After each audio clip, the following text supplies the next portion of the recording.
আসসালামু আলাইকুম রহমতুল্লাহ বরকাতুহু। তে বন্ধুগণ, আশা করি আল্লাহ পাকের রহমতে সকলেই সহি সালামত আছেন। তে কবি গাজী আক্কাস আলী ইউটিউব চ্যানেল 017140885009 এর পক্ষ থেকে আপনাদের সকলের প্রতি রইল একান্ত আন্তরিক শুভেচ্ছা ভালোবাসা। তে বন্ধুগণ, এখন আপনাদের সামনে যে বয়ানটা রাখবার চেষ্টা করব, বয়ানটার নাম হলো ভোটের মাঠে নাটের গুরু। কি?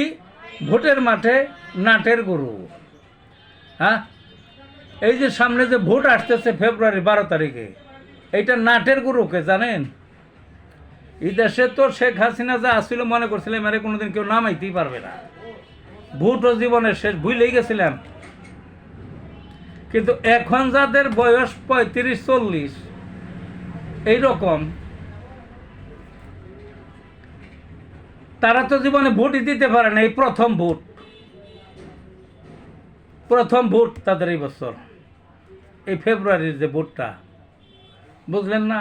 এবং তাদের সংখ্যা কম না, টোটাল ভোটের 4 কোটির মতো তারাই, অন্তত 40%-এর কাছাকাছি এরাই। তো এরা জীবনে কোনোদিন ভোট দেয় নাই, ভোট দিতে পারে নাই, দেওয়ার সুযোগ দিছিল না শেখ হাসিনা। এবার একটা সুযোগ পাইছে এবং সুযোগটা পাইছে কেন? কে সুযোগটা করে দিল? এই ছাত্ররা, এই এনসিপির যে বর্তমানে নেতৃত্ব দিতেছে, এদের সুবাদেই এই সুযোগটা পাইছে। এরাই এই স্বৈরাচারীকে দেশ ছাড়া করছে, তারপরে এই সুযোগটা আসছে, বুঝলেন না? কাজেই এই যে বর্তমানে যে সম্প্রদায়টা, ওই যে বললাম না 40% তরুণ ভোটার, প্রথম ভোটার, কাজেই এরা অবদানটা দেখছে। এই এনসিপির যে বর্তমানে নেতৃত্বে এদের অবদানটা দেখছে, তারা দেখছে।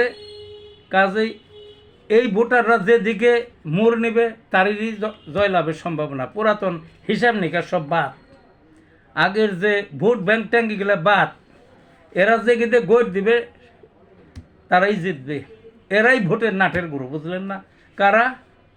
এই যে জেএনজি সম্প্রদায়, যে নতুন সম্প্রদায়, নতুন যারা ভোটার হয়েছে, এরাই নাটের গুরু, বুঝলেন না? এরাই নাটের গুরু। তে ভালো থাকুন বন্ধুগণ।